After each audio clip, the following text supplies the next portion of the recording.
بسم اللہ الرحمن الرحیم۔ آج جو میں آپ کے سامنے ذکر کروں گا وہ ہے الغفار۔ غفار کے معنی ہیں چیز جو دوسری چیز کو چھپا لے، یعنی ایک چیز جب دوسری چیز کو چھپا لیتی ہے تو اس کو غفار کہا جاتا ہے، لیکن چونکہ اب دنیا کی اشیاء کے لیے اس کو استعمال نہیں کیا جا سکتا ہے، وجہ اس کی یہ ہے کہ یہ خدا کی صفاتی نام بن چکے ہیں۔ مطلب یہ ہے کہ انسانوں کے جو گناہ ہیں ان تمام گناہوں کو اللہ کا فضل، اللہ کی رحمت، اللہ کی مدد اور اللہ رب العالمین ان کو جو ہے چھپا لیتا ہے، لوگوں کی نگاہوں سے چھپا لیتا ہے اور فضل فرما دیتا ہے، اس لیے ان کا نام الغفار ہے۔ یعنی گویا کہ گناہوں پر ستر ڈالنے والا، گناہوں کو چھپانے والا، گناہوں کو مٹانے والا، گناہوں کو معاف کرنے والا۔ خود قرآن مقدس کے اندر اللہ رب العالمین ارشاد فرماتے ہیں، سورہ نوح کی آیت ہے، حضرت نوح علیہ السلام نے اپنی قوم سے ارشاد فرمایا تھا، استغفروا ربکم انہو کان غفارا یرسل السماء علیکم مدرارا ویمددکم باموال وبنین ویجعل لکم جنات ویجعل لکم انہارا۔ یعنی حضرت نوح علیہ السلام نے اپنی قوم سے ارشاد فرمایا کہ اے میری قوم، اللہ رب العالمین سے استغفار کرو، یعنی اپنی گناہوں کی معافی اور بخشواؤ۔ بدلے میں کیا ہوگا؟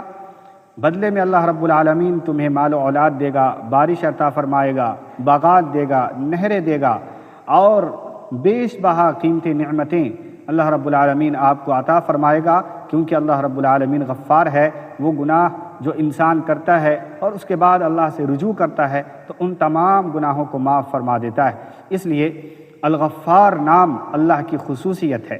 سورہ فرقان کے اندر بھی آپ دیکھیں، ایک جگہ اللہ ارشاد فرماتا ہے کہ الا من تاب وآمن وعمل صالحا فاولئک یبدل اللہ سیئاتہم حسنات وکان اللہ غفورا رحیما۔ سوائے ان لوگوں کے جو توبہ کریں اور ایمان لائے اور نیک عمل کریں، ایسے لوگوں کے گناہوں کو اللہ تعالیٰ نیکیوں سے بدل دیتا ہے اور اللہ بخشنے والا بڑا مہربان ہے۔ بخاری شریف کے اندر ایک روایت بڑی تفصیل کے ساتھ بیان کی گئی۔ اللہ کے نبی علیہ السلام ارشاد فرماتے ہیں کہ مجھے اس شخص کے بارے میں مکمل علم ہے جو جنت میں سب سے آخری میں جائے گا اور جہنم سے بھی سب سے آخری میں نکالا جائے گا۔